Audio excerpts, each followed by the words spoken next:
This is John Connell. I'm a global artist ambassador for Phoenix 360, and I'm joined today by the singer-dancer SAYCON Nadia. Hi, SAYCON. How are you? Hey John, I'm pretty good. How about yourself?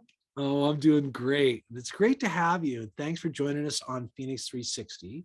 And what I wanted to do is I wanted to share with the people some of the great dancing that you have available up on your YouTube channel. So if we can, let's tune into it now, shall we?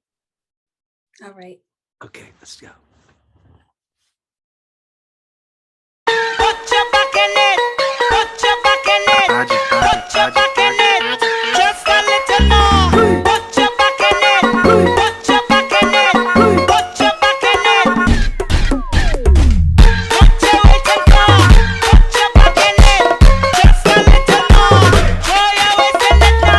Tell your body you can rock it high and low. When you finish that, you better do it right. Go down, go down, go down, go down. Come on, come on, come on, come on. Go down, go down, go down, go down. Come on, come on, you better do it right.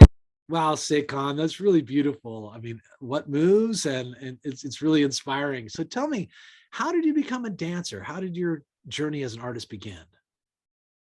No, well, I've been dancing, and I know it's cliche, but I've literally been dancing since I could walk. So yeah, my mother was a dancer. She was a folkloric dancer and my first teacher. So from literally from the time I can stand, she was teaching me traditional Caribbean dance as well as African dance. And then later she enrolled me in, ballet, jazz, tap, and so on and so forth. And yeah, I've been doing it professionally for over 20 years now.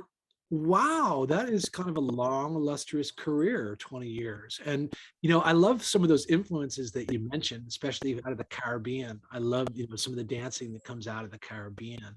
Um, with Carnival and some of the beautiful fests that they have over there in Jamaica and Antigua.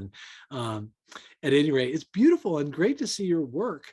Can you tell me, Sekon, were there some individuals that may have influenced you in terms of your style or other dancers that you may have looked up to when you were beginning your career? No, absolutely. There are so many dance icons that I really admire, and I also studied them, Uh-huh. such as Josephine Baker, who would probably have to be my number one, but Catherine Dunham, Lena Horne, a lot of people from way back when that are kind of like the pioneers in Black dance have always been a huge inspiration because they were able to pair both dance with culture as well as activism. So yeah, I would say those would probably be my top three. And then of course, my mother, Uh-huh. biggest inspiration. That was like such a huge bonding thing for us as well. And again, preserving the culture through movement, so important. Well, it's great that you had that kind of influence with your mom, and I'm sure some of the great classy dancers and performers who you also mentioned were probably favorites of your mom too. I Oh can yeah. see, and so that's a great legacy and heritage that you have grown into as far as dance. And there's something about dancing too, just in general, whether you're a performer like you or if you're just having fun, anybody dancing, it really fills your spirit. It makes you feel like you're expressing just joy in the form of movement, right? Um, so Absolutely. have you been working on anything recently, or are you doing anything for your own growth relating to your dancing now, or what are you involved in now? Yeah, so obviously with the global pandemic that happened and the shift that it just caused for everyone, I wasn't able to teach in the capacity that I was teaching before or travel. And it really forced me to ground myself and heal myself through dance because I didn't realize how much I was pouring into others through performing and teaching and just sharing and giving, which I love. But you have to have that balance of like, refilling yourself, right, and giving that love back to yourself. So I've definitely been taking time at my home studio to just nurture myself and get back to the love of dance without focusing on the business side of it or the technical side of it. Just that whole passion of hearing the music and go and just getting back to like the love of dance.